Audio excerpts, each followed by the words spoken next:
Hi, Jim here, and you're listening to the Honest Filmmaker podcast, career advice from people in the business. This week, I'm speaking to Academy Award-winning supervising sound editor, Nina Hartstone. Nina's been working in the business for over 30 years. She's worked her way up from assistant sound editor on roles in the 90s, right through to winning an Oscar for her work on Bohemian Rhapsody. Recent projects include Saltburn, Enola Holmes 1 and 2, and I Want to Dance with Somebody, the Whitney Houston story.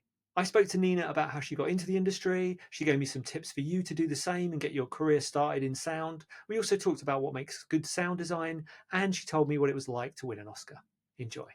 I'll start where I start with most people, which is, could you talk me through how you got into the industry in the first place? Yes. So I've been in the industry a very long time, since last century, in fact. Basically, my father works in the industry, or works in the industry. He still does some teaching. He worked at Pinewood Studios as a re-recording mixer. So I was introduced to film from a young age, but I always wanted to be in the art department. So when I did work experience at school age, I actually joined the art department on Batman and fell in love with doing all of that. So my degree at University of Kent, Canterbury was in visual and performed arts, which was basically film studies and art history. And I used my holidays to work on set and get involved with filmmaking as much as possible. But when I had finally graduated, again, because it was a long time ago, there was no practical aspect to my degree. It was all sort of film theory, watching films, talking about films, which was great, but qualified me for precisely nothing. So I ended up needing to get a job, and I got an introduction with a supervising sound editor who was doing low budget films at Pinewood Studios, like Cyborg Cop and Woman of Desire. And back then it was all on 35mm and mag, and so I sort of begged to be able to just come along and make the tea and watch what they were doing. And that's how I started off. I just sort of learnt the post-production process, film by film, and then I rode the wave of digital audio workstations coming in. And not because I had any computer knowledge at all. It's just that I was one of the young people on the block. And so people thought I might know how to work them. So I sat there and used my lunch hours and evenings with the manual, pressing buttons to figure out what they did, make myself useful. So you mentioned it. I was going to mention it later on, but I'm going to mention Cyborg Cop because I think it's awesome. When I looked at your IMDb and I did a bit of stalking, I was like, I've got Academy Award winner who started off in a film called Cyborg Cop. So can you tell me about the Cyborg Cop shoot, please? What is the film? I've not seen it. It is. It's a long time ago, so I'm casting my memories back. I think it's sort of like RoboCop, but a bit of a cheaper version of it. Nice. I worked on that, and I worked on another one called Project Shadow Chaser that was a little bit like sort of androids do Die Hard. Oh, lovely! These sound right up my street. It was so fun, and that Project Shadow Chaser I was on the shoot for. And then Cyborg Cop I was in post. So to be honest with you, I can't remember the plot terribly well, but it was, it was those sort of actiony films, and we were just trying to make it all as exciting and get as many good sounds in there as possible. Love it. I'm going to definitely watch those two movies. So then could you tell me, so you're now supervising sound editor. Yes. In practical terms, what does that role encompass? It basically means I am a sound editor, and I am on the film overseeing the sound editorial team in post-production. So because sound it can be a little bit disjointed sound, because you have your production sound mixer on set, and then they finish as the shoot finishes. And then quite often you don't actually have anyone on sound for a few weeks until you get an edit of the film. And that's the point normally where I would come on and bring a team on, and we'd start working on the editorial side of the sound. And then I would see it through alongside the re-recording mixers when we finally mix it. So it's really sort of overseeing the sound, the creation of sound for the film, and working on the set with the sound that was recorded on set. Right, gotcha. And so obviously you've been around in the industry for a long time. How has it changed over the years, do you think? I mean, it's changed, certainly for me in sound, it's changed hugely. When I started off, I was definitely the only woman on the block. So that side of it, it's improving somewhat. There's still a long way to go in terms of getting better representation in sound, not just gender, but across all aspects. So that sort of side of things is changing, and definitely, for me, like I said, my rise through sort of going from actually working on film, being such a sort of tactile and as an assistant, that job was involved a lot of kind of physical input, rewinding film and carrying cans up to projection and all those sorts of things. Whereas these days, everything is very desk based Yeah. for a lot of it, and except for those fun recording days. So the thing is, the technology obviously is constantly moving on, but the great thing is we're always just trying to decide how we want something to sound, and then seeing how the technology can help us do that, rather than make the technology lead. Just because it can do something doesn't mean to say it should. Yeah, and I would say, as I've got older, the move to desk-based stuff is actually quite nice. Yes. I think to lift things, boxes, and stuff, I'm quite happy with the desk-based coffee style Exactly. Well, creating. it also means you appreciate those days much more when you do get to do something physical. So when we go and have our big crowd recording sessions, or go out and record sound effects and things, it's kind of fun. It's like something a bit different. Yeah, definitely. So then, if you were to give somebody some advice now, so say they're leaving university, they want to work in post sound, what would you advise them to do? I would say get involved with as many people as possible who are making films. There are so many young people making movies out there, whether it's short films or whatever. I mean, it's a small industry really over here, and I think it's great to sort of put yourself out there and start learning about, getting yourself connections with people who are making films, because you never know where those connections are going to lead. And that's still how I work now. So much of my work comes through having a chance meeting with someone, and then the next, that just ends up turning into something, kind of cool and fun. So definitely try and get together with other filmmakers, and also just watch films and listen to the sound on them, and just think about how the sound is telling the story. The more you sort of start unpicking the way our films are put together, the more knowledge you then have when you do get to go into the industry. I mean, it's hard. It's definitely hard to get started these days, but there are a lot of schemes out there as well.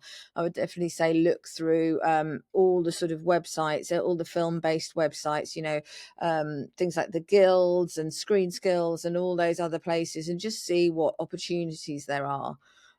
Very often still a lot of the people who come into the industry might start as a runner, or that kind of thing, just because that's how you meet people. Yeah, absolutely. And thinking about those, say the student movies or the first features, what, and I know this is a big question because you've obviously been doing it a long while, but what makes good sound design? What's your sort of top tip for that? I mean, it really depends on the kind of film that you're doing. I think one of the first things we always think about is how what is the language of our film, what is the sound language of our film, and how best to enable that. And so, a film could be a big sci-fi, big action thing where sound is playing a very important role in the tension and the excitement of what you're watching, or it could be a very delicate drama where literally the tiniest breath and lip smack is telling you about your character.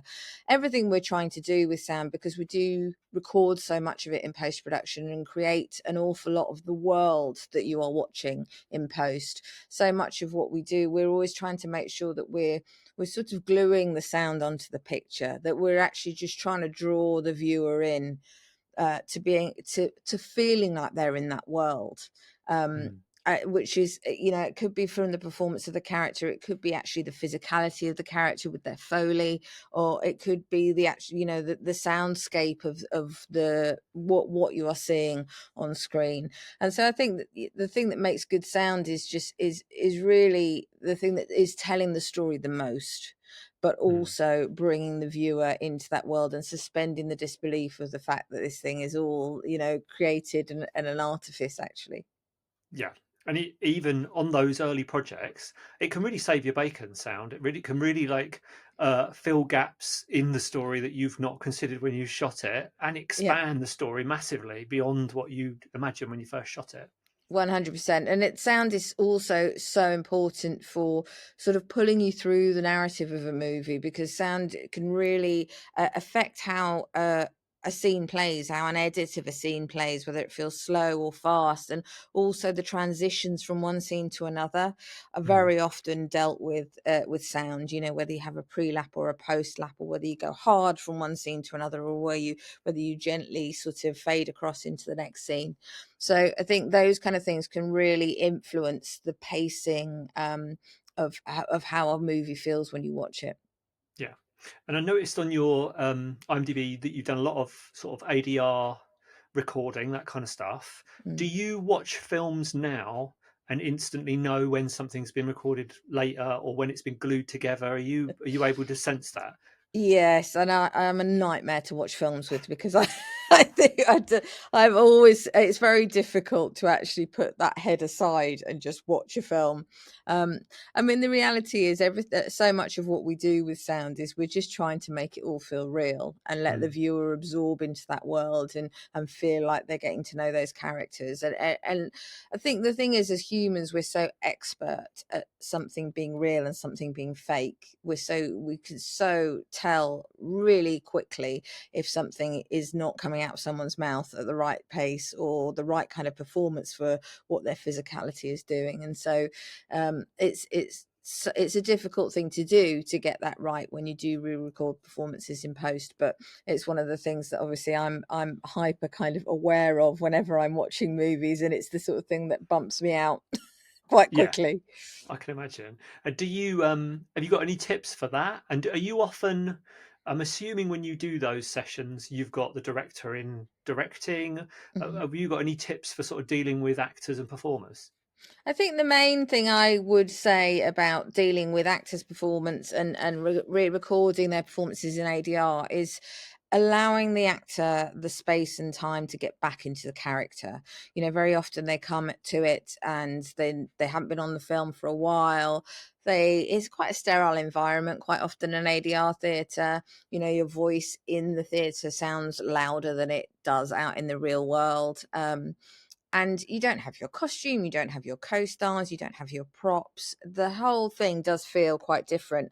And so every actor has a different process, and allowing your actor and discussing with them how, what would work best for them. So the things that we do is we'll let them move around as much as possible. If they're in a scene and they're lying down, we say lie down in the theatre. If you're happy to do that, you can perform it from exactly the same position. If you're walking around the room, we'll boom you and you can walk and deliver your lines, because that's what you were doing on screen. And it's just allowing the actor to try and give the best performance, because the reality is, however good however clean and good and everything that your mics are, and however much you match it from a technical side, if you haven't got the performance, it's never going to sit in. And so that really is the thing that comes first. So working alongside the director and the actor to get them comfortable and put them in a space where they feel like they can give a good performance again, is definitely the key for ADR. Yeah, good tip. And then looking at so you've got Academy Award for Bohemian Rhapsody, which has got a huge amount of scenes where sound and music kind of overlap and merge and kind of cross over. So Mm. how difficult was that? And I'm assuming you had a close relationship with music on that one. Yeah, it was a great project to be involved with in that sense, because I mean, one of the things I do love about my job is that it's always changing, and every film I go on, I end up learning new things and developing new skills and actually going about things in a different way, because every project needs something different. And the great thing about Bohemian Rhapsody was that we had a very cohesive sound and music team, so we were all constantly working together. There wasn't the same sort of division you quite often see between sound and music. And for me, a personal challenge on there was then starting to work with vocals. So sort of treating the vocals as if they're like sung dialogue in a way, Mm. to try and make it really feel real. So often in musical films, it feels like when the music starts, it almost feels like the whole world drops away and someone's turned the music on. I'll show Mm. my age by saying put the record on, or Yeah. put a CD on. But whereas we were always trying to make it feel like an organic synthesis from from dialogue scenes into the musical scenes, you know, and so everything all felt very much gelled together and one continuous performance. And did you get sick of the Queen songs, or no? Do you know? No, do you know what? It's so funny. You think you might, right? Because we have listened to them so many times, but there's just such great music to listen to. That's the thing. I think there's amazing musical complexity in there, and obviously just the stunning playing of the instruments and Freddie's incredible voice. You just the energy that you get from Queen music is incredible, and I loved every minute of listening to it and continue to listen to it. If it comes on the radio, it goes straight up. The volume goes straight up in the car, so I can sing along. It's great. I love it. Oh, brilliant. And then, so you've had this awesome experience on this movie, and then you've gone and won an award for it, Academy Award. What was that like? How does that even work? Do you get any sense of whether your team's going to win it, or is it just so random you had no idea? You have no idea, and it feels so fortunate, and particularly on that film where we had a fantastic team. You know, we really all got on really well. We were all pulling in the same direction. We were all trying to make the film as great as it could possibly be for sound and music, and I think so the whole experience was really fun. I mean, what's not fun about coming into work and listening to Live Aid, you know, for so many days of your life as well. So it was a wonderful experience working on it. And then for it to start receiving some awards recognition was really just the icing on the cake. You can't actually believe that this is the journey you're going on.